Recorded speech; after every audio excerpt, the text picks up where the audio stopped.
বলেছিল বলেছিল শেখ হাসিনা পালায় না, শেখ হাসিনা পালায় না। এই কথাগুলো বলে সে তার লেসপেন্সারদেরকে, তার হাতুড়ি লীগ, হেলমেট লীগের বাহিনীকে আরো বেশি অত্যাচার, খুন, হত্যা করবার জন্য লেলিয়ে দিয়েছিল। শেষ পর্যন্ত শেখ হাসিনা পালাইছে না? পালায় নাই। শেখ হাসিনা পালিয়ে গিয়েছে। পালিয়ে যাওয়ার মাধ্যমে আওয়ামী লীগের কবর রচনা করেছে। সে যে ইতিহাস রচনা করেছে, বাংলাদেশের হাজার বছরের ইতিহাসে এমন কলঙ্কজনক অধ্যায় আর কোন শাসক রচনা করে না। কত শাসক এই স্বাধীন বাংলার মাটিতে আমরা দেখেছি, তারা গণ আন্দোলনের মুখে ক্ষমতা ছাড়তে বাধ্য হয়েছে। 1990 সালে জেনারেল হোসেন মোহাম্মদ এরশাদ ক্ষমতাচ্যুত হয়েছেন। 1996 সাল 2006 সালে আন্দোলনের মুখে বেগম খালেদা জিয়া ক্ষমতা ছেড়েছেন। কিন্তু ক্ষমতা ছেড়ে তারা কি করেছেন? তারা তাদের বুকে সাহস ছিল, তারা পরিস্থিতির সম্মুখীন হয়েছেন, পরিস্থিতি তারা নিজেরা ফেস করেছেন, নেতা কর্মীদেরকে মাঠে থেকে তারা নেতৃত্ব দিয়েছেন। এরশাদ সাহেব কারাগারে নিক্ষিপ্ত হয়েছেন, বছরের পর বছর কারাবন্দী থেকেছেন। বেগম জিয়া 80 পর বয়সে তিনি জীবন মৃত্যুর সন্ধিক্ষণে দাঁড়িয়ে বছরের পর বছর কারাগারের অন্ধকার প্রকোষ্ঠে নিক্ষিপ্ত থেকেছেন। নেতা কর্মীদেরকে এভাবে অসহায় অবস্থায়, এতিম অবস্থায় ফেলে পালিয়ে যান নাই। আওয়ামী লীগের ভাইয়েরা আপনাদের নেত্রী কামটা করলো কি বলেন? লজ্জা থাকলে আপনারা আবার ওই বাংলাদেশে শেখ হাসিনার নাম মুখে নিতেন। আপনাদের সর্বপ্রথম কাজ হলো শেখ হাসিনার সকল স্মৃতিচিহ্ন নিজ হাতে বাংলার মাটিতে কবর রচিত করে দেওয়া।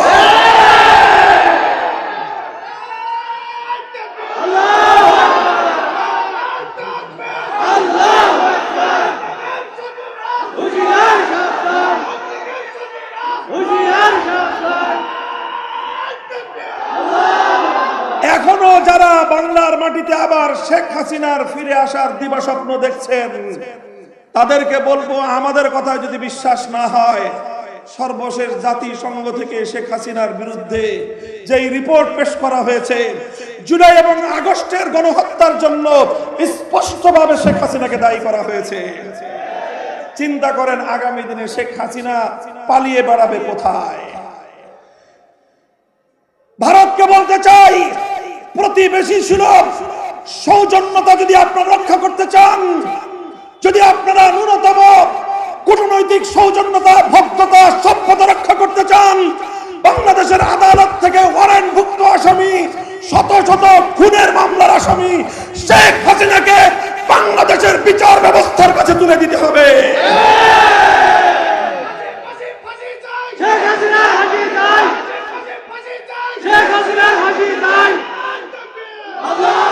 সেই সঙ্গে ভারতকে বলবো, 53 বছরে তোমাদের বাংলাদেশ নীতি পরিবর্তন করো।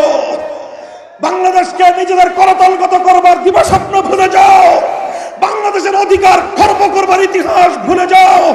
বাংলাদেশ নিজেদের পায়ে দাঁড়িয়ে তোমাদের চোখে চোখ রেখে কথা বলবে।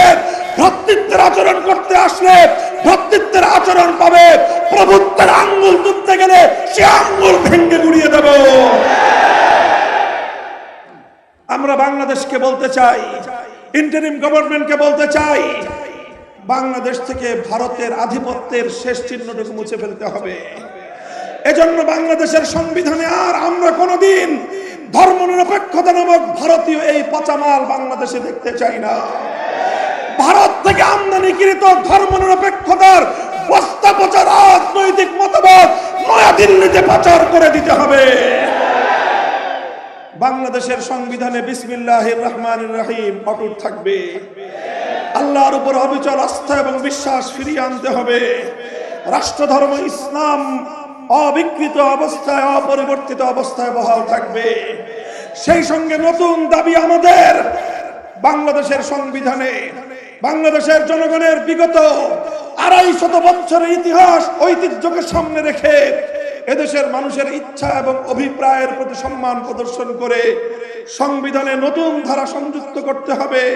সেটা হলো, এদেশের মাটিতে কোরআন সুন্নাহ বিরোধী তথা ইসলাম বিরোধী কোনো আইন, কোনো নীতিমালা, কোনো বিধিমালা কার্যকর করা যাবে না। এই ধারার কথা আমরা আজ বলছি, এই ধারা বাস্তবায়নের লক্ষ্যে আগামী পৌঁছবো ইনশাআল্লাহ। সংগ্রামী সাথী ও বন্ধুগণ, দীর্ঘ আলোচনায় আমি আপনাদের সামনে দ্ব্যর্থহীন ভাষায় যে কথাটা বলতে চাই সেটা হলো, আজ বাংলাদেশ, এই দেশের এই বর্তমান প্রজন্ম তাদের অতীতের ঐতিহ্যের ধারায় ফিরে যাওয়ার জন্য উন্মুখ হয়ে আছে। আপনারা দেখুন, জুলাই এবং আগস্ট বিপ্লবের সময় আমাদের দামাল সন্তানেরা কিভাবে শেখ হাসিনার বিভাজনের রাজনীতিকে ব্যর্থ করে দিয়েছে। স্কুল, কলেজ, ইউনিভার্সিটি, আলিয়া মাদ্রাসা, কওমি মাদ্রাসা, সকল শিক্ষাঙ্গন থেকে ছাত্ররা মাঠে ময়দানে নেমে এসে সকল বিভেদের দেয়ালগুলো ভেঙে গুড়িয়ে দিয়ে হাতে হাত রেখে টেকনাফ থেকে তেতুলিয়া ঐক্যের শীর্ষে ধরা প্রাচীর তারা তৈরি করেছে। তারা দেখিয়েছে রাজপথে আন্দোলন করছে, সংগ্রাম করছে, বুকে বুলেট বিদ্ধ হয়ে রাজপথে রক্ত গড়িয়ে পড়ছে, বারুদের ঝাঁজে রাজপথ উত্তেজিত হয়ে আছে। এমন সময় নামাজের ওয়াক্ত হয়ে গেলে সেই রাজপথে দাঁড়িয়ে আমার সন্তানেরা আল্লাহু আকবার আজানের ধ্বনিতে বাংলার আকাশ বাতাস মুখরিত করেছে। যেই পিচ ঢালা রাজপথে তাদের বুকের রক্ত দিয়ে রাজপথকে রঞ্জিত করেছে, নামাজের সময় হলে সেই বুকের রক্তে রঞ্জিত পিচ ঢালা রাজপথকে জায়নামাজ বানিয়ে আল্লাহর দরবারে সিজদায় লুটিয়ে পড়েছে। এটাই হলো আজকের বাংলাদেশের তরুণ প্রজন্মের পরিচয়। 2024 সালের 5ই আগস্ট শেখ হাসিনা রেজিম এবং তার শেরকি সংস্কৃতি বাংলার মাটি থেকে উৎখাত হওয়ার পরে 1 ঘন্টার ব্যবধানে টেকনাফ থেকে তেতুলিয়া ভাস্কর্য নামক যত মূর্তি মুসলিম জনপদে ছিল সমস্ত মূর্তি ভেঙে গুড়িয়ে দিয়েছে বিপ্লবীরা।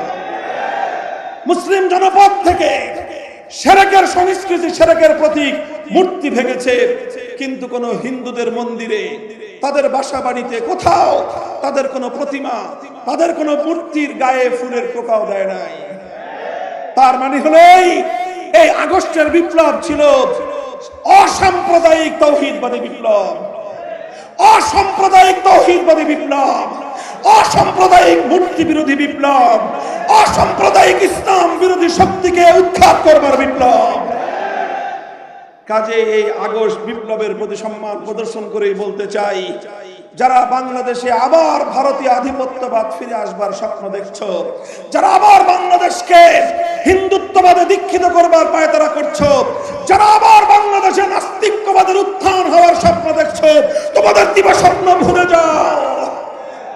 এই বাংলাদেশ অনেক রঙের বাংলাদেশ আমরা দেখে এসেছি।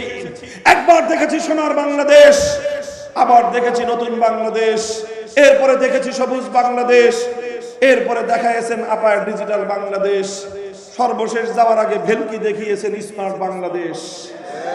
সব রঙের বাংলাদেশ দেখা শেষ। এবারের বাংলাদেশ হবে ইসলামের বাংলাদেশ, খেলাফতের বাংলাদেশ।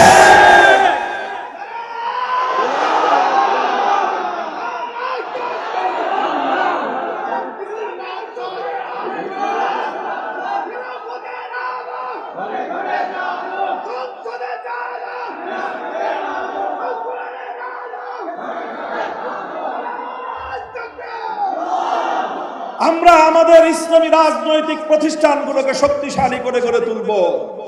কথা বলেন ঠিক কিনা? বাংলাদেশ খেলাফত মজলিস এবং তার সহযোগী সংগঠন নেটওয়ার্ক বাংলার প্রতিটি গ্রামে গ্রামে, প্রতিটি পাড়ায় পাড়ায়, মহল্লা মহল্লা বিস্তীর্ণ করতে হবে।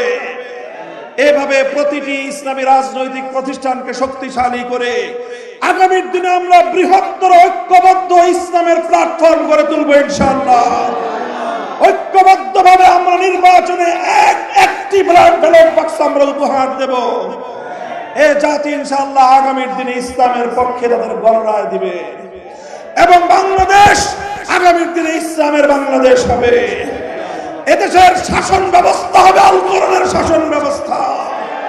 এদেশে ইসলামী শাসন ব্যবস্থা কায়েম করবার লক্ষ্যে, খেলাফতের বাংলাদেশ করবার লক্ষ্যে আমরা আমাদের সংগ্রাম অব্যাহত রেখেই চলবো ইনশাআল্লাহ।